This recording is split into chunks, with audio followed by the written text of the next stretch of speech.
We have a question on secularism. Press for time. Mrs. Le Pen, you seem much better behaved than last time. We're getting older and wiser. Well, you're well behaved for the time being. Let's Question on the secular society. It's an important question, important point of your manifesto, yours, Marine Le Pen. Question to both of you, ditto, simple question. If you're elected or re-elected, will you change the rules that govern the wearing of religious signs in public area? Will a woman be able to wear a headscarf in the street or in the metro? Will it be banned? Allow me to take a step back. This is a topic that the media have discussed passionately in recent days, but it's part of a whole. I haven't forgotten about terrorism. I haven't forgotten about Islamism. I believe that terrorist risks are still extremely high. There has been a raft of terror attacks. Sorry to say this, but a raft of terror attacks that were perpetrated by individuals. So I believe that Islamism is present in our country, and your policy against Islamism, against terrorism, has not been effective. I think we need to fight Islamist ideology. I've said this before, I will say it again. I'm not fighting a religion. I'm not fighting Islam, which is a religion which should be allowed.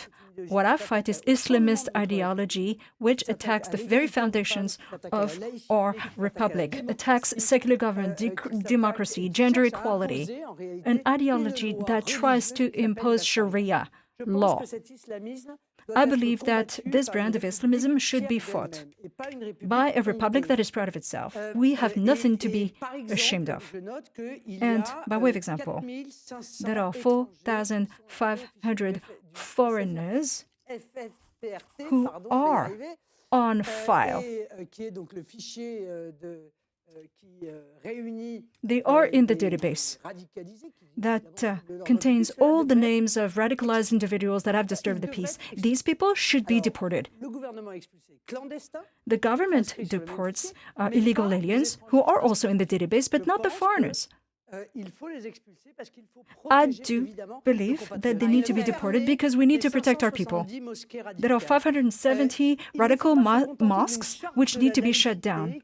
A secular government charter is not enough. Yes, it has been implemented, but those who refuse to sign it are free to go about their business, are free to continue to preach and recruit and expand their influence and continue looking for funds. I believe that we are not tough enough on this. The current government does not fully appreciate the severity of Islamism. You haven't answered my question on religious signs. You're going to change the law. I believe in banning hijab in public areas. I cannot state this any clearer. I do believe that headscarves, hijab, is a uniform that is imposed on women by Islamists. And a lot of young women who wear it have no other way. They may not dare say it, but they are forced to wear it because they're isolated. Because otherwise they would be insulted, attacked, harassed, because they are being sidelined and accused of being impure. I believe that is the term. Such a situation is unacceptable in our country. We need to free those women. We need to push back against Islamism. And I do believe we need to ban hijab in public areas. Emmanuel Macron, what would you do if you're re-elected? Headscarf in public areas? Do you keep the status quo or do you change the law? Well, I'm just been listening to you. But what I find concerning with your train of thought is where it leads. So you started with the veil, spoke of terrorism, then of Islamism, and then spoke of foreigners. And you go from one point to the next, you use your train of thought, which doesn't really hold up. Here we're talking about wearing a religious sign, a religious symbol, such as the head veil. Now, if we go back to 1905, we go back to the fact that the French society is a secular society. So therefore, with me as president, we won't ban the head veil, the kippah, we won't ban any form of religious sign in the public space. Because if you go down your avenue, then you will ban all forms of religious signs. You have not read my proposal then.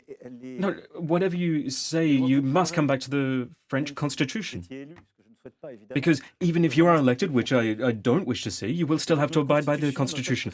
And according to the Constitution, we have to abide by secular society. It is a form of liberty and freedom. So, within schools, there is no veil. It's because we are shaping minds. And in those spaces, in schools, yes, the veil is banned because we're trying to create minds, shape minds for the future. But in the open streets, if you apply this ban in the suburbs, then you are just going to create civil war.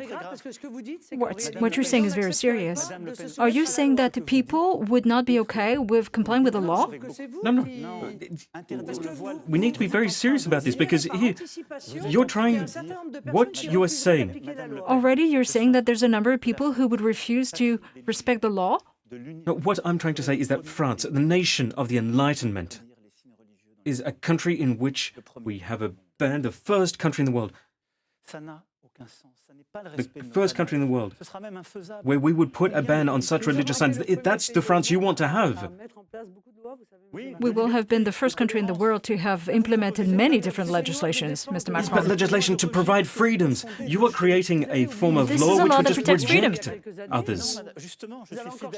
But what did you say about headscarves a couple of years ago? Have you changed your mind again? No, I haven't changed. Change tack. Here, the France that you want to create is not one of universal ideals. Imagine your France.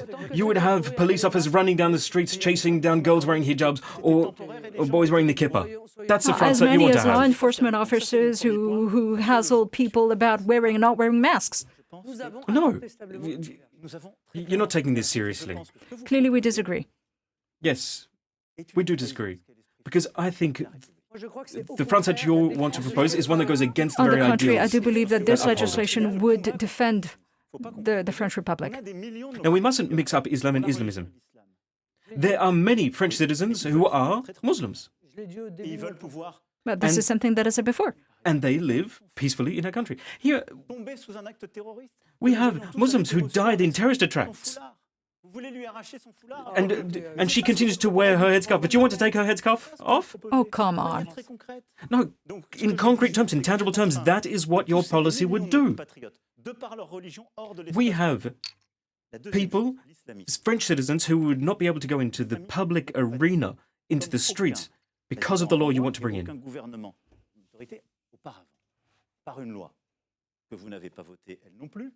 So we have a law in France that we voted, you didn't vote on it, a law that reiterates the principles of the French Republic. Absolutely nothing, sir. Absolutely nothing. It did actually serve something, because we were able to shut down a number of not-for-profit organizations which went against the principles of the French Republic. We were able to close down those schools who were trying to spread Sharia law on French soil. We were able to close them down. There were other organizations, far-right organizations, who also went against the French principles. Now, you've come up with these figures of the 2,600 places of religion. There are 98% of those sites, a percentage of them were suspected for being extremist. And 23 of them were closed down. All of the others are still being assessed. Now, before we brought in this law, we couldn't have done that. Even if you had an imam saying the worst atrocities about France, we wouldn't have been able to investigate it, but now we can investigate that and we can close them down. So this law has been able to put an end to foreign powers enacting their influence on French soil.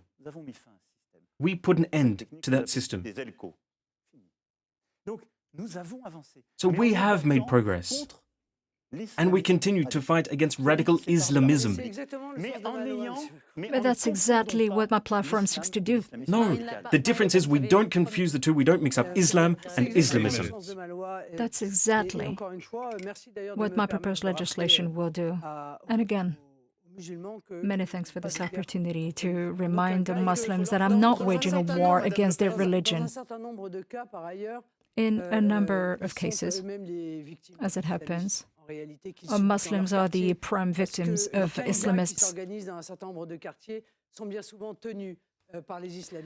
The people who live in those neighborhoods which are being held by Islamists and thugs are the prime victims of such crimes. And I believe we need to defend a secular government and gender equality. We need to fight Islamism using legislation that targets only them. At least things will be clear.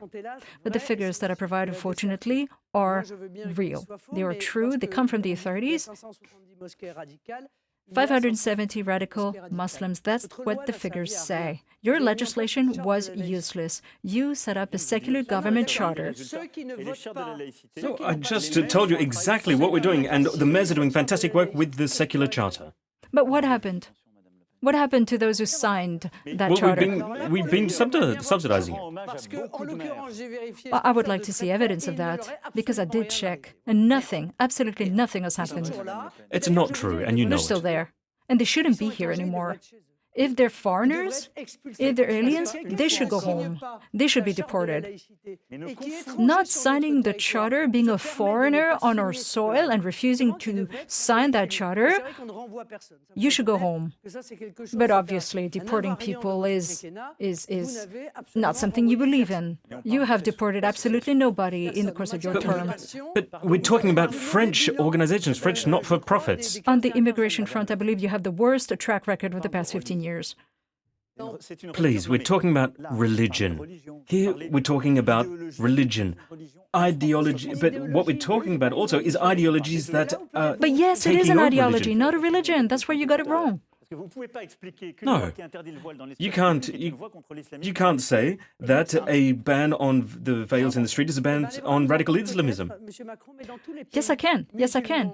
Believe it or not. But in a lot of Muslim countries where Islamists secured their grip on government, they forced women to veil themselves and wear headscarves. And there are Muslim countries who regained power against the Islamists. The second they did, the second they were in office, they stopped that and stopped forcing women to wear headscarves. No, please. Slips of the tongue happen. It's all wrong. The bans you're talking about, it was bans in schools, not in the streets. But the discourse was much firmer than yours on this topic. But everything we have done is bearing fruits, but you can't create division in France by kicking people out of the country like you would have. Okay, there is a topic which is important to immigration. We haven't talked about it, and that's here we're talking too about bad. immigration. I'm not talking about immigration. You want to send away French citizens. This is what I want. To make it possible for the French people to vote on immigration via a referendum, so we can change the current rules. I would hold this referendum if I'm elected. I would probably hold it in the fall. And we would look at a number of changes to the Constitution. The Constitution is the highest law of the land. And therefore, only the people has the right to modify the Constitution. And in that referendum, which is a bill in itself, and I'm calling upon the entire population to check out my website and read that text, because it would include deporting foreign criminals and felons, removing birthright citizenship.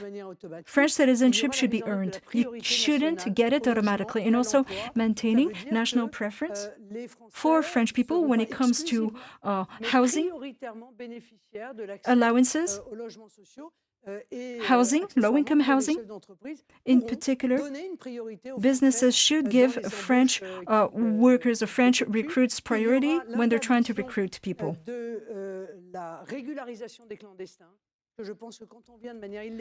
Sorting out administratively illegal aliens should be banned.